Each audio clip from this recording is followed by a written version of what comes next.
Parce que c'est avec toi ce matin que nous voulons être ce matin. Nous voulons être dans ta présence. Nous voulons t'adorer. Nous voulons te célébrer. Nous voulons te magnifier. Alléluia, alléluia. Que Dieu nous bénisse. Alléluia. Que Dieu nous bénisse. Alléluia. Alléluia. Ce matin. Amen. Nous allons encore ce matin. Nous allons encore ce matin. Amen. Prier. Nous allons encore ce matin méditer la parole de Dieu. Amen. Alléluia. Nous allons chanter. Amen. Que la musique de Dieu. Alors, le dimanche passé, on avait commencé un thème. Amen. J'avais dit qu'on allait poursuivre ce thème-là tout le long de ce mois de mars. Amen. 2024. Et le thème c'était imiter Dieu avec imiter Christ. On avait dit le dimanche passé que Christ était celui que nous devons imiter. Et c'est lui qui nous a attirés à lui, c'est lui qui a donné sa vie sur la croix. Amen. Aucun homme n'a donné sa vie sur la croix pour nous, aucun pasteur. Amen. Aucun roi, aucun président.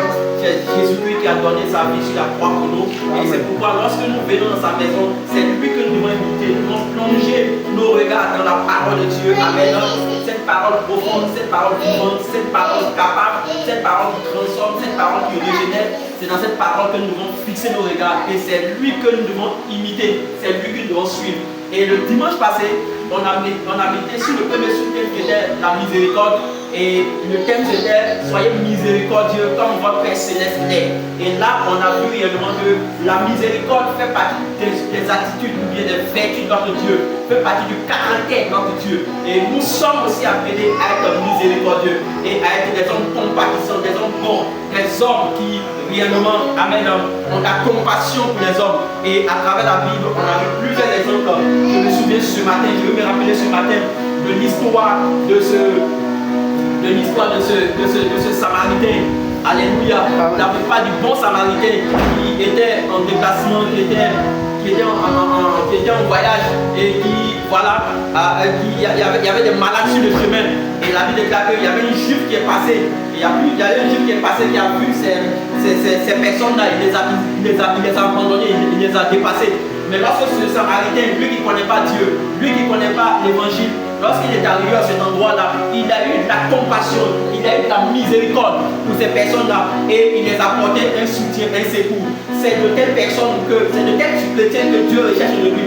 Des personnes qui ont un cœur comme lui, des personnes qui voient, des personnes dans la souffrance, dans le malheur, leur apportent assistance. Et on a vu aussi que la miséricorde, c'était aussi le fait de ne pas juger, le fait aussi de laisser tomber tout ce qu'on nous fait à tort, de laisser tomber toutes les accusations qu'on nous fait. C'était aussi là l'un des caractères, l'une des caractéristiques principales de notre Seigneur Jésus.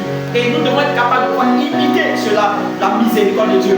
Notre Dieu est profond en miséricorde. Et on l'a dit, c'est grâce à la miséricorde de Dieu que le monde existe. Si ce matin nous sommes là, c'est parce que Dieu est miséricordieux. Sinon la terre est remplie de mauvaises choses, la terre est remplie de péchés, les hommes s'entretuent, les hommes font tellement de dégâts. Mais Dieu, dans sa grandeur, dans la profondeur de son amour, alléluia, dans l'immensité de son amour, a décidé de ne plus détruire le monde par le déluge comme il a fait autrefois au temps de Noé. Désormais, il a décidé tout simplement de sauver les hommes. Et il a envoyé son fils unique sur la croix, qui est mort sur la croix de Golgotha, pour que les hommes soient sauvés, pour que les hommes retrouvent le chemin du paradis, pour que les hommes reviennent en Éden, là où tout est possible, là où tout est grâce, là où tout est faveur, là où tout est santé, là où tout est bonté, là où tout est joie, là où tout est paix. Amen. Grâce à la miséricorde de Dieu, ce matin, nous avons pu traverser cette semaine et ce dimanche, nous sommes encore dans sa maison. Nous n'avons pas été les hommes les plus pieux tout au long de cette semaine. Nous n'avons pas été les personnes les plus pieuses, les plus honnêtes, les plus bons, les plus bonnes tout au long de cette semaine. Mais grâce à sa miséricorde, nous sommes encore en ce jour. Plusieurs, ont perdu la vie. Plusieurs personnes sont mortes au cours de cette semaine. Plusieurs personnes ont perdu la vie au cours de cette semaine. Mais la miséricorde de Dieu nous maintient ce matin en vie. Elle nous fait la grâce même bien dans sa maison. Plusieurs ne connaissent pas l'évangile, mais l'évangile nous a atteint. Il y a beaucoup de territoires dans ce monde entier où l'évangile n'est pas encore arrivé. Mais nous avons reçu l'évangile grâce à la miséricorde de Dieu. Dieu est bon. C'est pourquoi en retour, nous devons l'imiter. Nous devons aussi être miséricordieux envers les hommes. Nous devons manifester la miséricorde envers les hommes avec qui nous sommes, envers nos familles, envers nos frères et sœurs en Christ. Nous devons manifester la miséricorde. Et ça, c'était le premier sous-thème du dimanche passé. Le sous-thème aujourd'hui que je vais aborder, alléluia, c'est la foi. Amen. C'est la foi. Imitez Christ. Christ était un homme de foi. Christ était un homme de foi. Et nous aussi. Amen. Nous devons aussi être capables de vivre aussi par la foi. Amen. Il a dit dans sa parole que le juste, il vivra par la foi. La foi est un élément fondamental. Tu ne peux pas imiter Christ et ne pas être un homme de foi. Non, ce n'est pas possible. Tu ne pourras pas vivre une vie chrétienne à mon Dieu. Tu ne pourras pas vivre une vie chrétienne amen, qui impacte, qui influence. Une vie chrétienne qui a de l'impact. Tu ne peux pas vivre une vie chrétienne réussie. Amen. Tu ne pourras pas vivre une vie chrétienne si tu n'as pas la foi. La foi, c'était l'un des caractères phares de notre Seigneur Jésus-Christ. Il était un homme de foi. Il avait une foi extraordinaire. Il avait une foi amen, immense. Ce qu'il a accompli en 3 ans, alléluia. L'impact qu'il a accompli en 3 ans grâce à la foi. Il n'avait pas de moyens financiers. Il n'avait pas de grands biens. Il n'avait pas d'internet.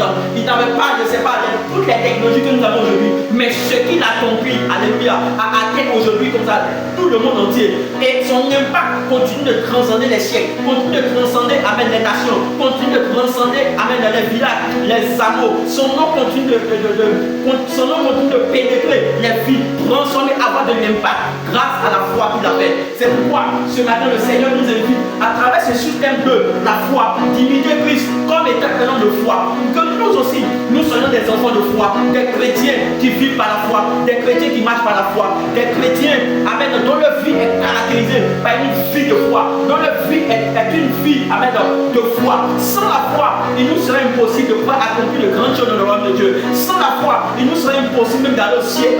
Parce qu'il a dit dans sa parole, alléluia, il a dit dans sa parole qu'il sera plus difficile pour un riche, amen, d'entrer au ciel, alléluia, que pouvoir. Il sera plus difficile pour un riche d'entrer au ciel, amen, que par le trou, c'est ça, dans une aiguille, alléluia. C'est important que nous puissions avoir la foi.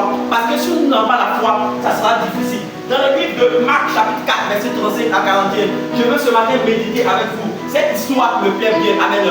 La traversée, alléluia, de la mer. La traversée de la mer de Jésus-Christ avec ses disciples nous révèle une histoire extraordinaire. Une histoire de foi à laquelle nous devons ce matin imiter. Un enseignement profond découle. Amen. Marc chapitre 4, verset 35 à 41. Un enseignement profond découle de ce verset. Et c'est ce que le Seigneur ce matin veut nous amener à marcher par la foi. À commencer encore, à marcher dans ce mois de mars par la foi. Parce que la foi est un élément important. La foi est l'attitude que nous devons pouvoir développer. La foi est ce qui doit pouvoir être comme ça, s'ancrer dans notre caractère, dans notre vie de tous les jours, dans notre vie de chaque jour. Nous devons marcher par la foi. Merci Seigneur. Merci Jésus ce matin encore. Merci Adonai. Alléluia. La foi est extraordinaire. Imitez Christ par la foi. Jésus-Christ est un homme de foi. Marc, chapitre 4, verset 35. Yes. Ce même jour, sur le soir, Jésus leur dit, passons à l'autre bord. Après avoir envoyé la foule, ils l'emmenèrent dans la barque où il se trouvait. Il avait aussi d'autres barques avec lui. Il s'éleva un grand tourbillon et les flots se jetaient dans la barque au point qu'elle se remplissait déjà. Yes. Et lui, il dormait à la poupe sur les poussées. Il se réveillait et il dit, Maître, ne t'inquiète-tu pas de ce que nous périssons? S'étant réveillé, il menaça le vent et dit à la mer, silence, tais-toi. Et le vent cessa et il eut un calme. Puis il leur dit, pourquoi avez-vous ainsi peur? Comme avez-vous point la foi? Vous n'avez point la foi. Une fille saisie d'une grande frayeur et ils se disent les uns aux autres, quel est donc celui-ci à qui obéissent même le vent et la mer? Alléluia. ce verset est profond, ce passage de Marc est profond.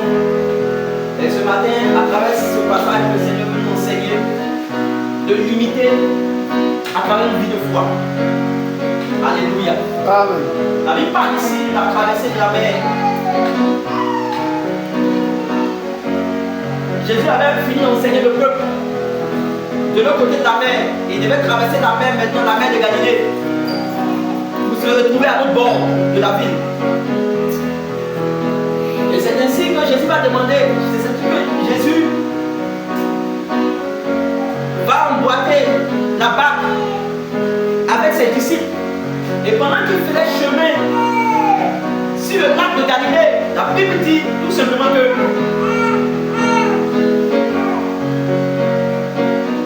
Jésus va commencer à dormir. Pendant ce temps, un tourbillon va atterrir sur la mer et va commencer, les flots de la mer vont commencer à souffler dans la barque ou bien dans le bateau. La Bible enseigne que l'eau a commencé à pénétrer. La Bible dit que les disciples ont commencé à avoir peur, ont commencé à paniquer. Mais ce qui est étrange dans cette histoire, pendant que le bateau était en train de zigzaguer sur la mer, ce qui s'est passé, c'est que l'eau même a commencé à pénétrer dans la barque. La Bible dit que Jésus dormait tranquillement, comme si rien ne se passait autour de lui. Les disciples aussi dormaient. La Bible dit que les disciples aussi dormaient. Mais ce qui est étrange, c'est que les flots de la mer, le tourbillon, a fait réveiller les disciples. Mais malheureusement, Jésus ne fut pas inquiété, ne fut pas dérangé par cela. Il continue de dormir profondément. C'est ainsi que les disciples vont se réveiller, ils vont commencer à se lamenter, ils vont commencer à s'inquiéter. Ils vont tomber dans la panique, dans le trouble, dans le désarroi.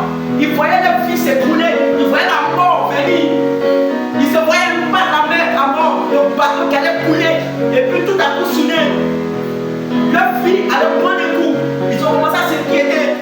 La Bible déclare qu'ils sont dépêchés de la barque. Ils sont allés vers Jésus. Ils sont allés voir Jésus. Ils ont commencé à aller vers Jésus. Mais maître, il est en train de. Le bateau est en train de couler.